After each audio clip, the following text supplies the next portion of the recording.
Algunas escenas de este programa fueron grabadas nuevamente.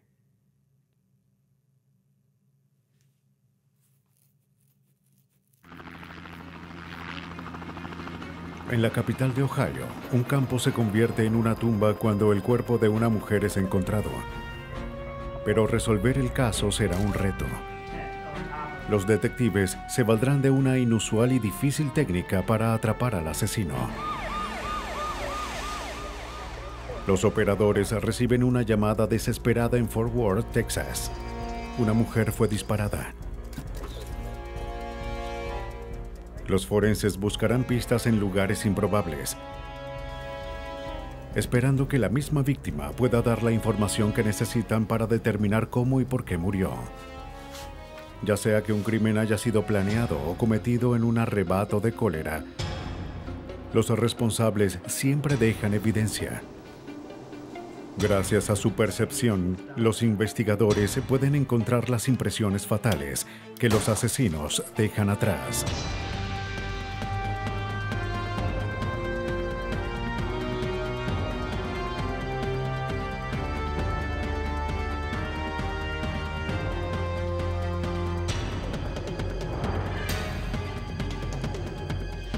Los nuevos detectives, casos estudiados por la ciencia forense.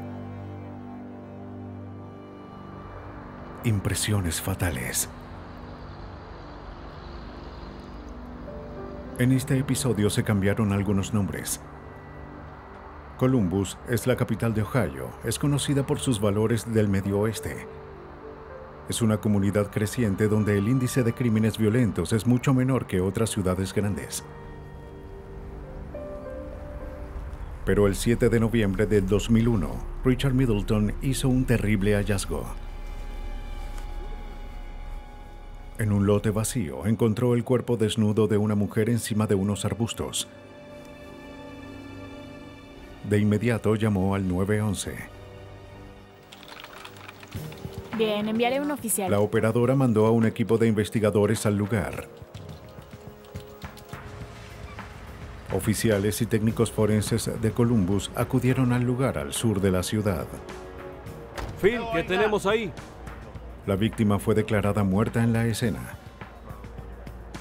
Los investigadores acordonaron el área y buscaron evidencia. Esperaban revelar los hechos que llevaron a la muerte de la víctima. ¿Es la única marca? Cuando examinaron la escena, los investigadores notaron la posición de la víctima. Estaba arrodillada. La víctima estaba de espalda.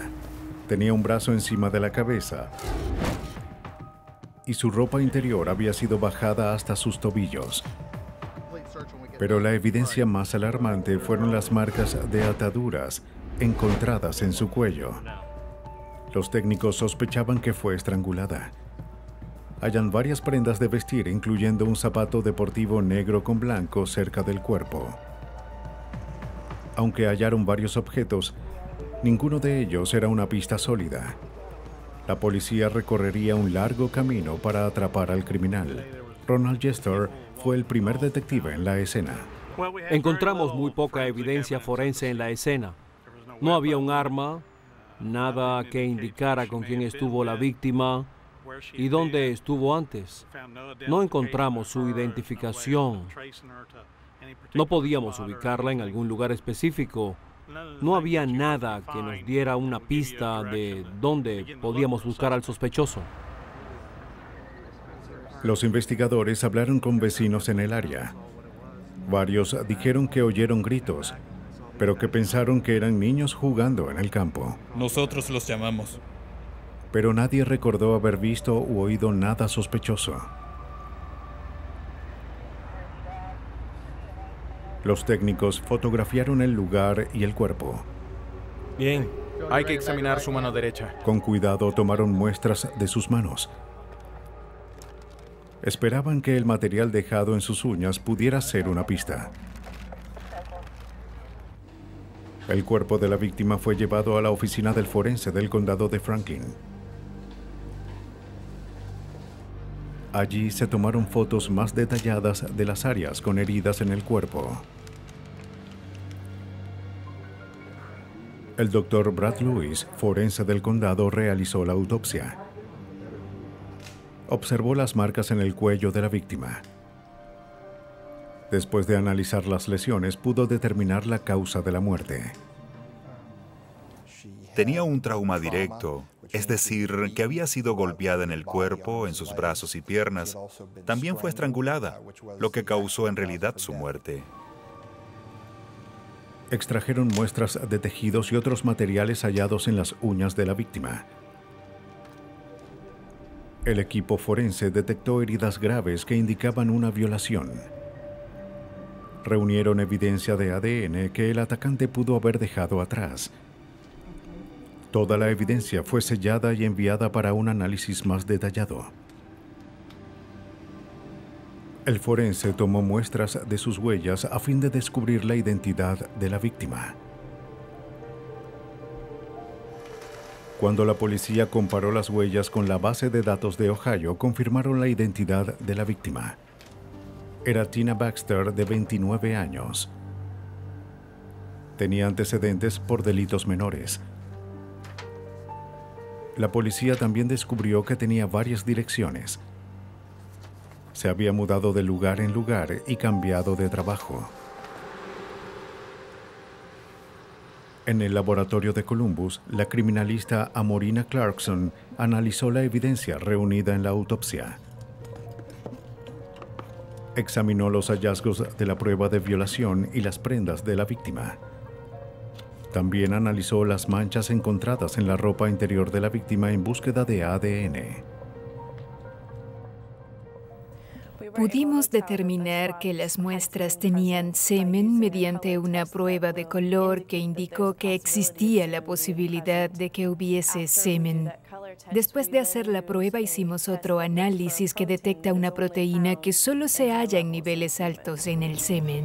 Este hallazgo confirmó que ocurrió una violación y les dio a los investigadores información del ADN del atacante. Pero aún no tenían a un sospechoso para comparar las muestras. Su identidad seguía siendo un misterio. Para obtener más información sobre Tina, los detectives interrogaron a sus familiares y amigos, ¿Y cuándo fue la última vez que la vio? incluyendo su hermano. Bueno, hace un par de días. El hermano de Baxter dijo a la policía que Tina había estado en problemas. Consumía drogas, pero trataba de acomodar su vida. Su hermano explicó que era una madre devota que amaba a sus hijos, Ven aquí. pero temía que Tina hubiese tenido una recaída. Ella tenía jeans azules y una camisa de botones azul claro. Dijo que antes, Tina solía irse de juerga y desaparecer por varios días. Y un bar honky tonk llamado Billy 64. Bob's. Bien. Mencionó los nombres de los bares a los que Tina solía No ir. sé su nombre. Si Tina había tenido una recaída, no tuvo que ir lejos para satisfacer sus ansias. Los detectives fueron al bar donde Tina solía estar. Disculpe, señor. ¿Ha visto a esta mujer antes? Cuando mostró la foto, los clientes la reconocieron, pero ninguno la vio allí la noche en la que fue asesinada. Víctima. Los detectives llegan a un callejón sin salida. El caso se estanca. A fin de reunir varias teorías, organizan un equipo para analizar todos los aspectos de la información obtenida. El equipo mencionó varios escenarios basados en la evidencia. Evidencia forense en la escena. Las marcas en sus piernas parecen heridas defensivas. Quien le hubiese quitado la ropa tuvo que luchar con ella para hacerlo. Pero no obtenían resultados. No encontraron nada que hiciera avanzar el caso. Hallamos todas sus prendas esparcidas en el área. Aún no hallaban a un sospechoso. Un par de oficiales. Pero eso estaba a punto de cambiar. Solo 11 días después del hallazgo del cuerpo, un obrero de construcción en un lote de Columbus fue a buscar unas herramientas. Algo llamó su atención entre los arbustos. Cuando se acercó, hizo un terrible hallazgo. El cadáver desnudo de una mujer yacía en el lugar. Los detectives acuden a la escena. Era un lugar que conocían. Puede estar relacionado con tu caso. Este lugar estaba a solo unos metros de donde encontraron el cuerpo de Tina. El detective William Gillette condujo hasta la escena. El detective Jester y yo hablamos de varias similitudes que los oficiales nos dijeron por radio mientras íbamos a la escena. De inmediato se hizo evidente. El crimen fue escalofriantemente similar al de Tina. Se trataba de una joven desnuda con signos de abuso sexual. El detective Gillette inspeccionó la escena. Primero notamos que la víctima estaba en muy mal estado. Parecía que había estado drogada, pero que opuso bastante resistencia. Una vez más, reúnen evidencia. Recogen lo que creían eran sus prendas, ropa interior y zapatos deportivos, que habían sido tirados cerca del cuerpo. Pero luego observaron algo inusual. Hay una lesión en su brazo, cerca de la muñeca, y también en el antebrazo. Estos parecen ser dedos. Sí. Observaron unas heridas diferentes en su brazo con la forma de una mano. Quiero que analicen esta área. Esperaban que esto pudiera ayudarlos a identificar al asesino. Vimos que en su brazo derecho habían varias lesiones y vimos unas marcas de dedos en su piel. Pensé que podríamos obtener huellas en esa área. Los técnicos tuvieron cuidado de no alterar el cuerpo. De acuerdo. Si podían obtener huellas, debían tener mucho cuidado para no dañarlas. Para preservar el cuerpo antes del análisis, los detectives no guardaron a la víctima. Debían mantener su temperatura a 21 grados para asegurar que las huellas pudieran ser extraídas. Él dijo que no tocó nada, luego fue a llamar a la policía. Si la temperatura bajaba, el polvo no se adheriría a la piel y sería imposible obtener la huella. Parecía que el primer asesinato no era un incidente aislado. Los investigadores se enfrentaban a dos crímenes y posiblemente a un asesino. Un asesino que aún seguía suelto. Ya habían encontrado a su segunda víctima. Debían detenerlo antes de que hubiera una tercera. En Columbus, Ohio, dos mujeres fueron halladas muertas con sus prendas esparcidas en lugares remotos al sur de la ciudad. Ambas estaban boca arriba. Los investigadores determinaron que la primera víctima, Tina Baxter, fue estrangulada y abusada sexualmente, pero no consiguieron el ADN del sospechoso. Y las circunstancias que involucraban a la segunda víctima eran escalofriantemente similares, pero con una diferencia. Hay una roca ensangrentada al lado de la víctima. Parecía que había muerto por un golpe en la cabeza y no por estrangulación. El detective William Gillette continuó examinando la segunda escena, que estaba a pocos metros de donde Tina Baxter fue hallada. Observó marcas visibles de neumáticos que se alejaban de la escena del crimen. Allí se podían ver unas huellas de neumáticos que parecían de una camioneta pick-up. Los técnicos fotografiaron y midieron las marcas. Pero debido a la condición del suelo, no pudieron tomar moldes de las huellas. En el laboratorio de Columbus se realizó la autopsia. Los investigadores utilizaron las técnicas más avanzadas para examinar el cuerpo. La víctima tenía una herida visible con la forma de una mano en su brazo. El forense Brad Lewis analizó las heridas y determinó que eran evidentes signos de lucha. Tenía múltiples heridas y contusiones en sus brazos, piernas y cuerpo. También sufrió un grave trauma directo en el cuello. Tomaron fotografías centrándose en la forma y ubicación de la herida. De haber otra evidencia conocida, hay que tomar en cuenta la posibilidad. Luego, los especialistas trataron de encontrar evidencia indetectable a simple vista. Es una fuente de luz alterna. Lo que haremos es buscar cabellos o fibras que el sospechoso haya dejado en el cuerpo. También cabellos o fibras que se pudieran haber adherido a ella en el auto. Con una fuente de luz alterna, buscan estas pistas indetectables. Pero este análisis no reveló nada significativo. Los técnicos luego realizaron un procedimiento complejo y raramente exitoso. Tratarían de extraer las huellas del mismo cuerpo. El agente especial Gary Wilgos supervisó el intento.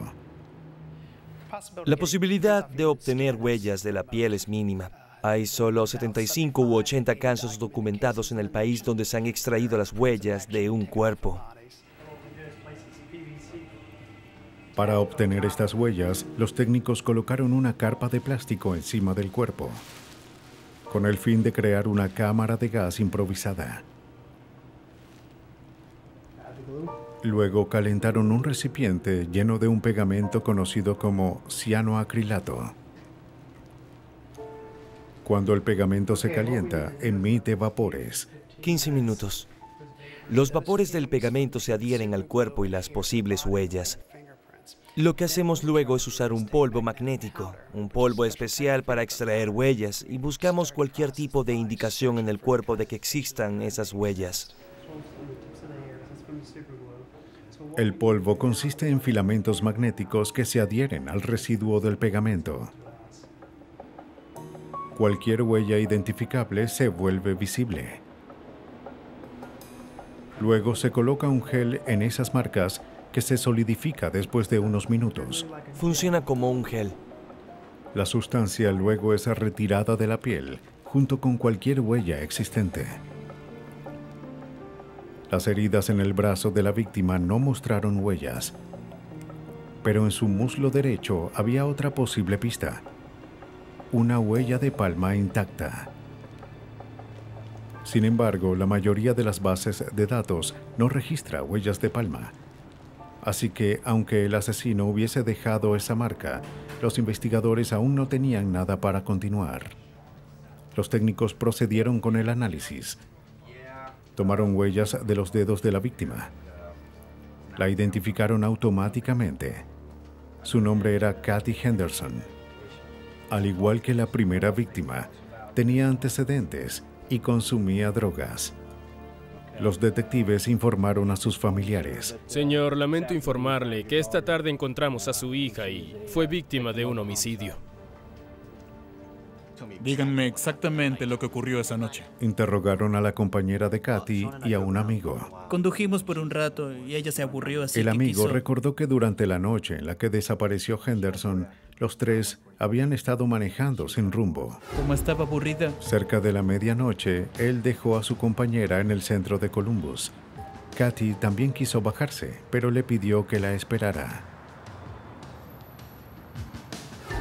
Dijo que sospechaba que trataría de comprar drogas. Ella quería regresar al bar, creo que quería... Él la esperó, pero ella nunca regresó. Bien, excelente, gracias. Ten mi tarjeta. Se impacientó y regresó a casa. Por favor, llámenme si recuerdan algo más. Esa fue la última vez que la vio con vida. El homicidio de Kathy Henderson fue publicado en la primera página de los diarios. La policía sabía que esto atemorizaría a la comunidad, pero esperaban que pudiera ayudarlos a obtener más pistas. Poco después, apareció un testigo. Bill, él es el señor Dooley. Señor Dooley, ¿cómo está? Dijo que vio una camioneta oscura en horas de la madrugada en el sitio en construcción donde fue hallado el cuerpo de Henderson. Sí, yo suelo conducir hacia el centro y... Cuando pasó por allí, vio el auto.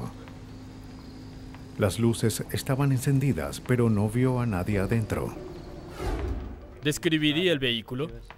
Dijo que no lo recordaba hasta que leyó los artículos sobre los asesinatos. Quizás pueda indicarnos dónde vio el auto. Luego mostró a los investigadores el lugar exacto donde estaba el auto. Al lado del lugar en construcción. No lo había visto antes. Los detectives fueron al área donde fue visto el vehículo e interrogaron a los trabajadores del lugar. ¿Por qué un vehículo estaría aquí un domingo? Los trabajadores confirmaron que era inusual que un auto estuviese allí un domingo. También dijeron que ninguno de los empleados tenía un vehículo con esa descripción. Los detectives sabían que el tiempo se agotaba. No habían identificado a un sospechoso y la comunidad de Columbus vivía en temor.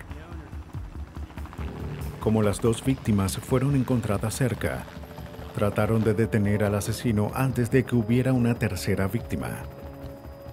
Organizaron un equipo de vigilancia cerca del lugar. Si el sospechoso regresaba, estarían esperándolo. El detective Russell Redman creía que solo era cuestión de tiempo antes de que el asesino atacara nuevamente. Estaba preocupado el hecho de que había un asesino en serie en la ciudad de Columbus. Quería decir que cualquier mujer podría ser su próxima víctima.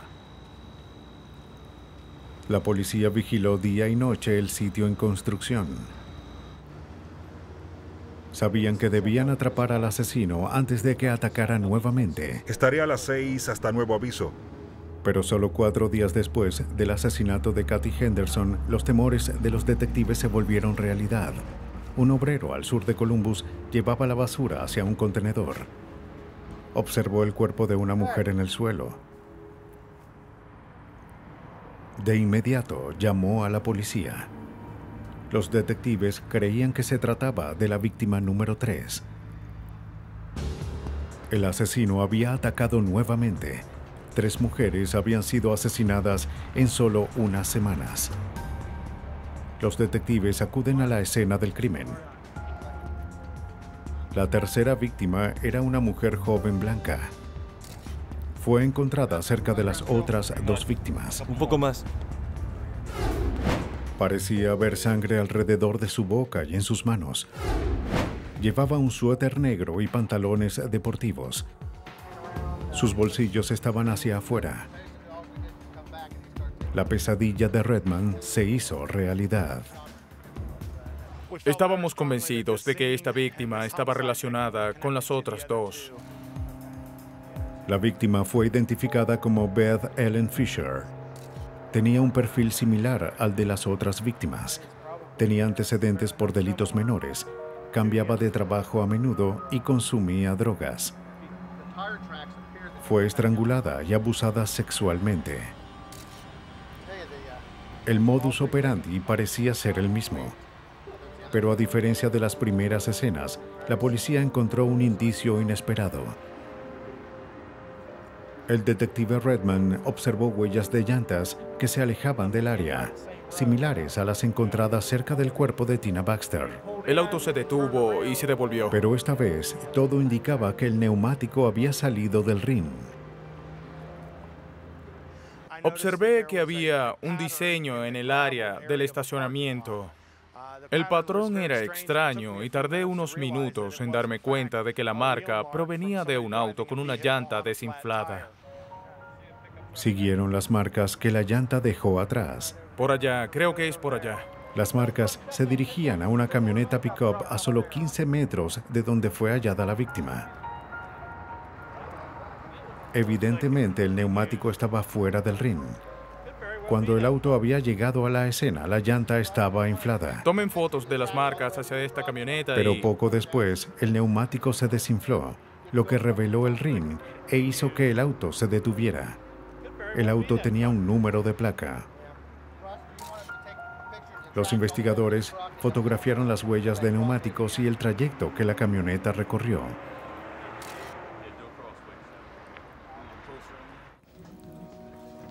El dueño de la camioneta era un hombre de la localidad que manejaba un negocio de poda de árboles. El hombre fue llevado a la estación. Declaró que no sabía dónde estaba su camioneta. Se la presté a uno de mis empleados. Los detectives le dijeron que había sido abandonada cerca de la escena de un crimen. Contestó que se la había prestado a un Christian Fuhr. Fuhr necesitaba la camioneta porque su auto había sido incautado. El dueño dio permiso para que registraran el vehículo. El cajón debe estar lleno de arbustos. Los investigadores no hallaron evidencia de que Beth Ellen Fisher estuviese en la camioneta. Pero nos ayudaría. Christian Fuhr fue llevado a la estación para ser interrogado. Permaneció calmado. Su actitud era impasible. Fuhr le dijo al detective que en la noche cuando Fisher fue asesinada, se encontró con 2 jóvenes y condujo con ellas en el vehículo. Dijo que las jóvenes lo dejaron en un bar a las 4 de la mañana y él fue a casa.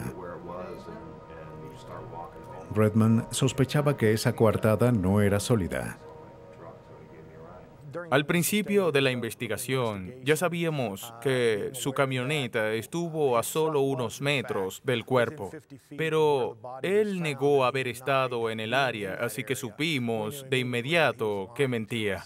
Hoy hablaremos sobre... Ahora tenían a un posible sospechoso, pero no tenían suficiente evidencia para vincularlo con el último asesinato y debían vincularlo Es un con los posible tres. sospechoso en este caso.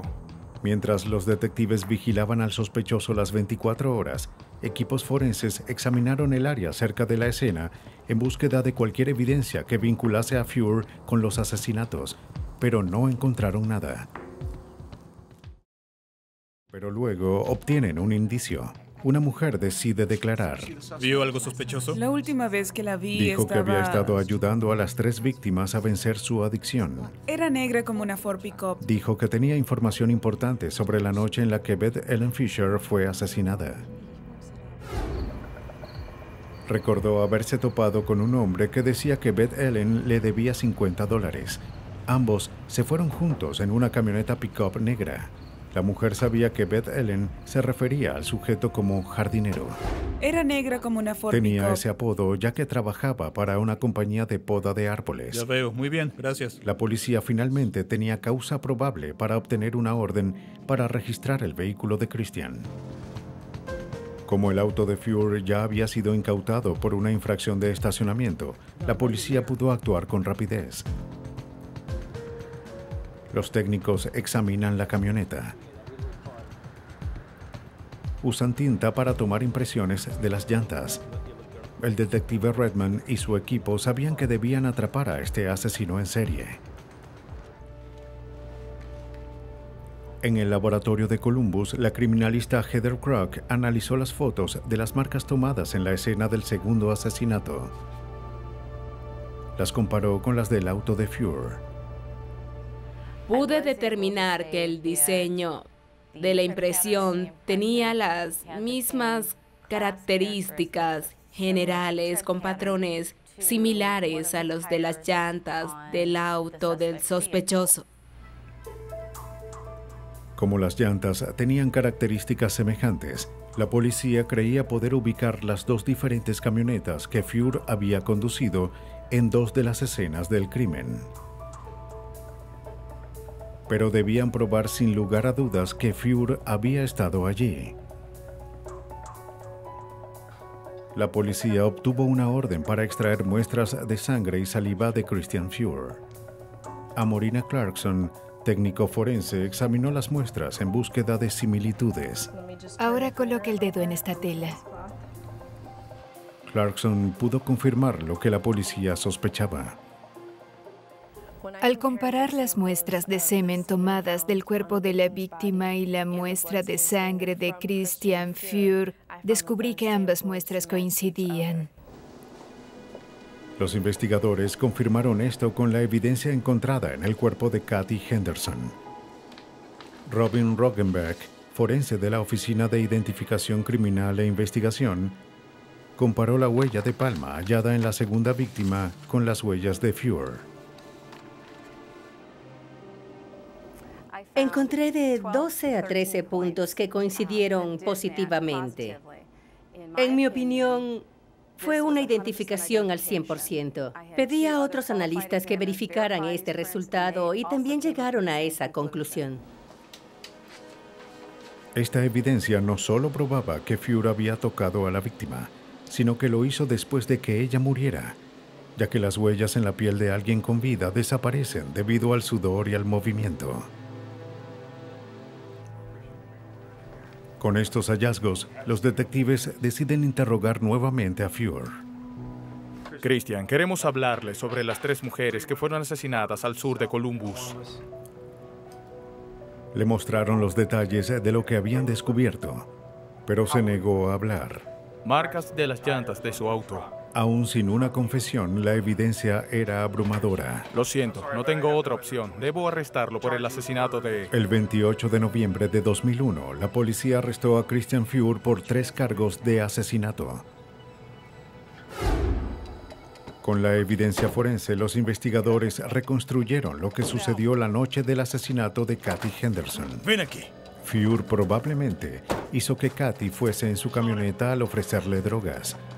Luego fue hasta el sitio en construcción. Esto es por no escucharme. Luego se volvió agresivo. La resistencia de ella aumentó su ira. Fuera de control, tomó una roca y la golpeó hasta matarla. Para evitar la pena de muerte, Christian Fuhr se declaró culpable por los 3 asesinatos. Fue sentenciado a 3 cadenas perpetuas consecutivas sin posibilidad de libertad condicional. Hay asesinos que atacan a desconocidos para ocultar su identidad con facilidad. Pero otros atacan a quienes conocen, dejando rastros más difíciles de ocultar. Fort Worth, Texas, es conocida como la ciudad donde empieza el oeste. Con una enorme herencia vaquera, en esta ciudad hay 3 armas por cada persona, pero pocos ciudadanos creen que éstas se usarán para cometer un crimen. Fort Worth 911, operadora L. ¿Cuál es su emergencia? Pero en la noche del 14 de marzo de 1995, la violencia estuvo presente en la ciudad. Una operadora del 911 recibió una desesperada llamada. La persona se identificó como Warren Horinek, un ex oficial de policía.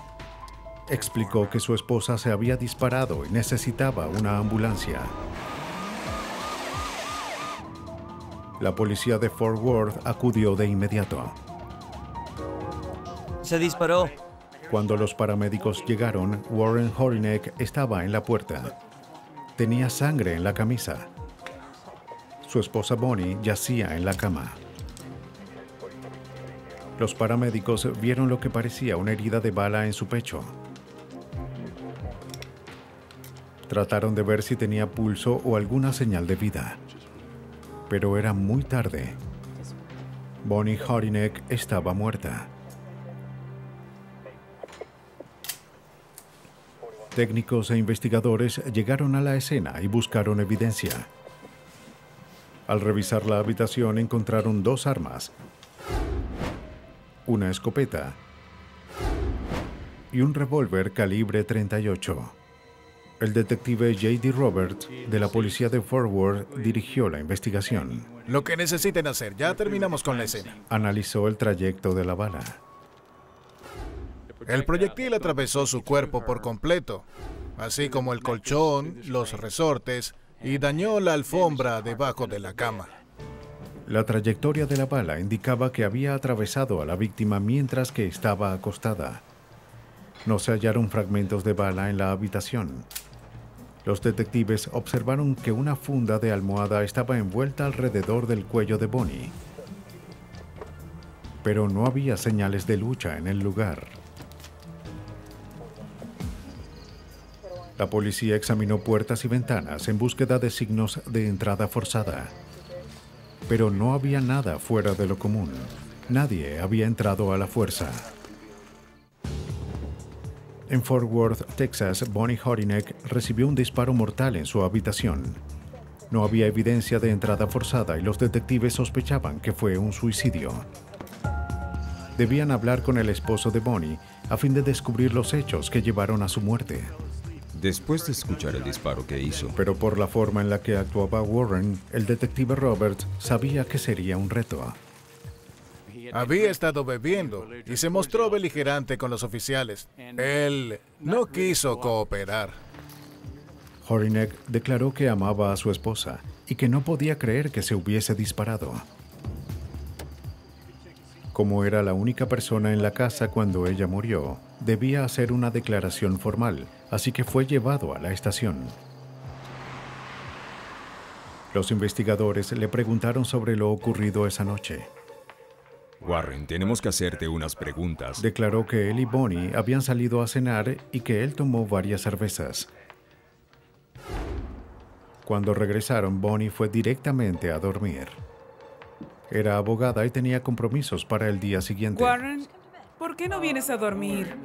No te preocupes. Voy a ver... Warren dijo que no estaba cansado, así que se quedó en la sala a ver televisión. Poco después de recostarse, Warren afirmó haber escuchado un disparo. Rápidamente tomó su escopeta y fue hacia la habitación. Pensó que había un intruso en su casa, pero descubrió que su esposa había recibido un disparo. Entré allí y que no se movía. Me acerqué y la revisé. Llamó al 911. La abracé. Y le realizó RCP a fin de revivirla. Declaró que la operadora le pidió que envolviera la funda de almohada alrededor del cuello de Bonnie para controlar el sangrado. Cuando le preguntaron cómo su esposa había conseguido el arma, dijo que el revólver calibre .38 era suyo. Lo guardaba en una funda de pistola debajo de la cama en el lado de Bonnie. Si hay algo más que recuerde sobre lo que hizo. Los detectives le pidieron que tomara una prueba de residuos de pólvora. Aceptó, pero no se hallaron residuos en sus manos. Fui a dormir, eso es todo. Los investigadores también pidieron que se enviara la ropa de Horinek al laboratorio para un análisis. ¿Qué estuvo bebiendo? ¿Qué tan cerca estaba la escopeta? Aunque la evidencia parecía indicar un suicidio, los detectives debían completar la investigación. Ya estaba muerta. La escopeta estaba en la pared. Le dijeron a Warren que fuese a casa y que lo llamarían con más preguntas. Los investigadores esperaban obtener las respuestas que necesitaban con la autopsia. El forense examinó el cuerpo y determinó que Bonnie recibió un disparo en el pecho. Observó la trayectoria. La bala entró en el pecho y salió por la espalda. No se encontraron fragmentos de la bala en el cuerpo. Casi todo indicaba que su muerte fue un suicidio. El ángulo y la posición de la herida, justo a la izquierda en el centro, era congruente con una autolesión. Pero hubo detalles que apuntaban a otra dirección. Cuando un arma es disparada, suele dejar rastros de pólvora en el tirador. El forense examinó las manos de la víctima en búsqueda de residuos de pólvora. No halló ninguno. Como no pudo determinar si la muerte fue un suicidio o un homicidio, declaró la muerte de Bonnie Horinek como indeterminada. El detective J.D. Roberts tenía muchas dudas. Cuando investigamos la muerte de Bonnie Horinek, nos pareció que la escena había sido alterada, ya que no encontramos ninguna bala.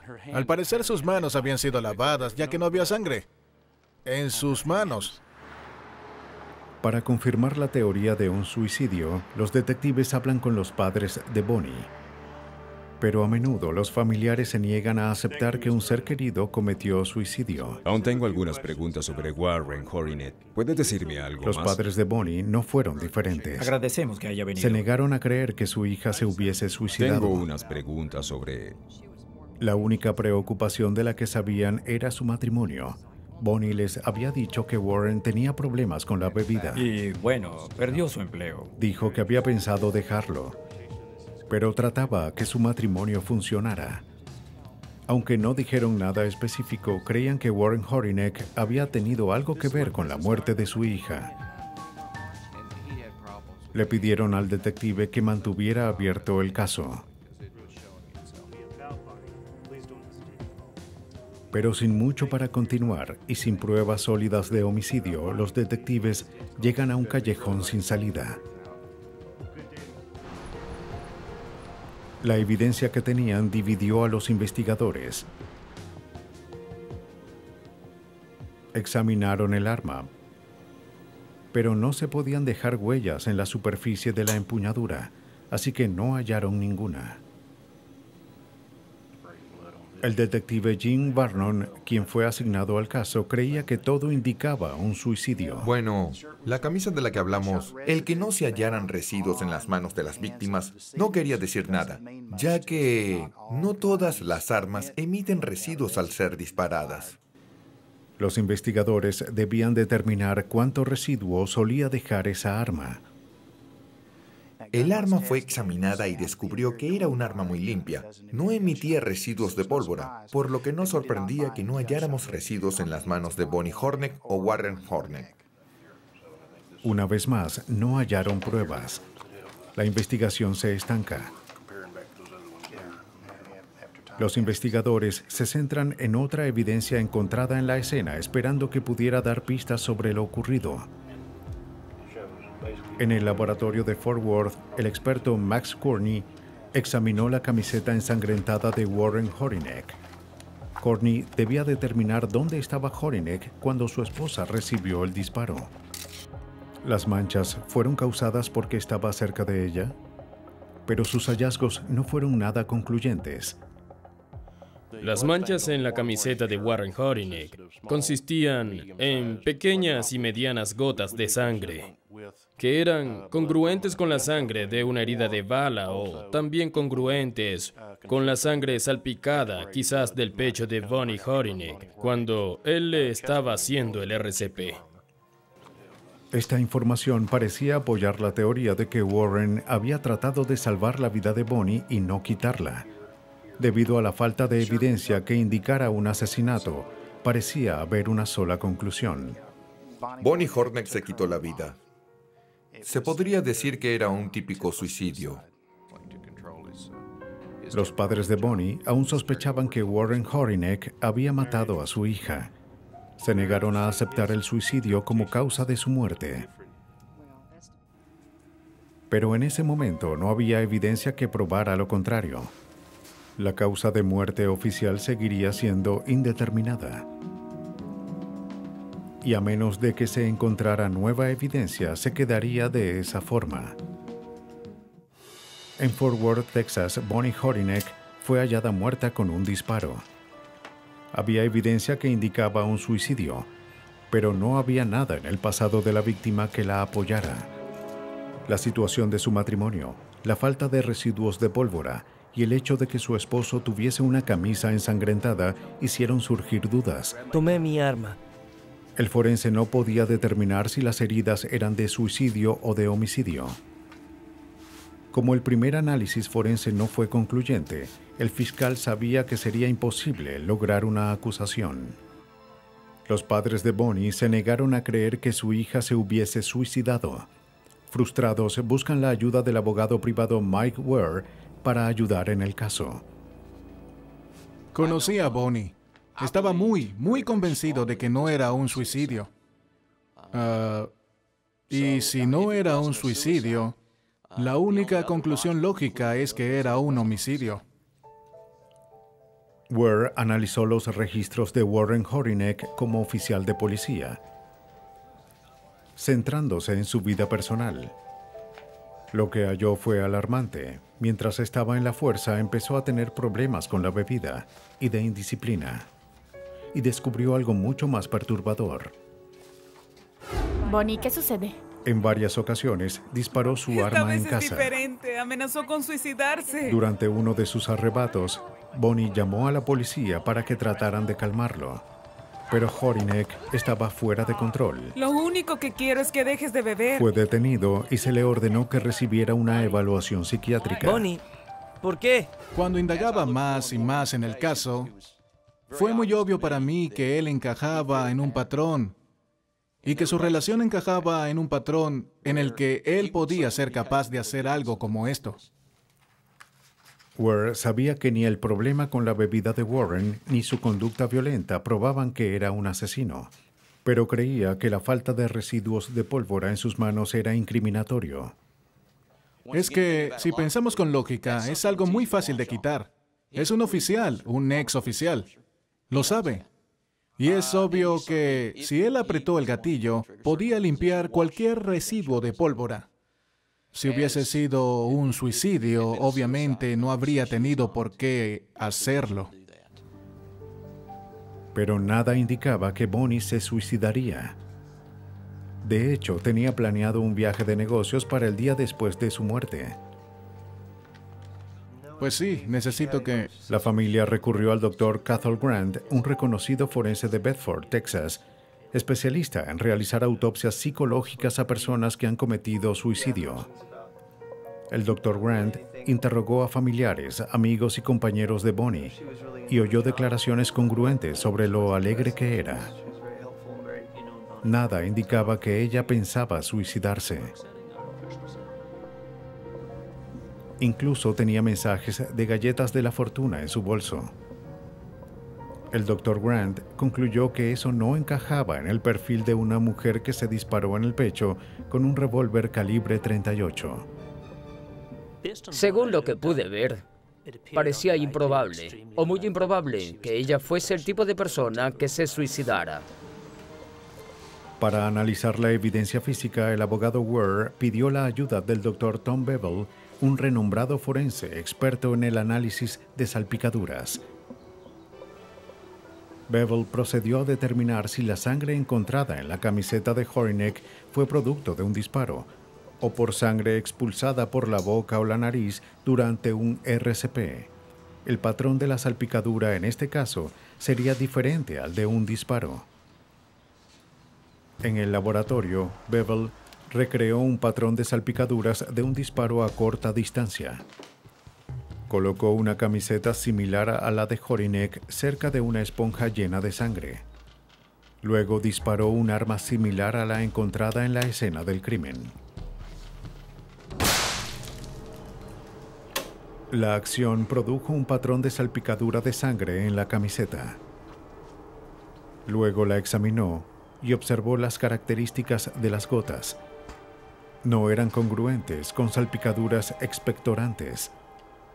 La sangre expectorada tiene un color más claro. Como el aire la obliga a salir, tiene burbujas. Cuando la policía observara las manchas de sangre, vería marcas de burbujas, ya que habrían explotado.